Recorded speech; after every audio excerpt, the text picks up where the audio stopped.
আসসালামু আলাইকুম, ইরাজ কিচেনে আপনাদেরকে স্বাগত।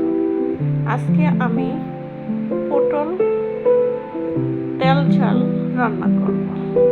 প্রথমে আমি পটলগুলো এভাবে কেটে হলুদ লবণ মাখিয়ে প্যানে পরিমাণ মতো তেল দিয়ে হালকা ভেজে নেব। এ পর্যায়ে নামিয়ে ফেলব পটলগুলো। এরপরে বাকি পটলগুলো আমি এভাবেই ভেজে নেব। এরপরে আমি প্যানে পরিমাণ মতো তেল, পেঁয়াজ কুচিয়ে দিয়ে ব্রাউন কালার করে আদা রসুন বাটা, হলুদ লবণ, মরিচের গুঁড়ো এবং বাদাম বাটা, কাঁচা মরিচ আর বাদাম বাটা দিয়ে দেব। এরপর মশলাটা ভালোভাবে কষিয়ে এলে পটল ভাজাগুলো দিয়ে আমি নেড়ে চেড়ে কষিয়ে নেব ভালোভাবে। এরপরে পরিমাণ মতো পানি দিয়ে আমি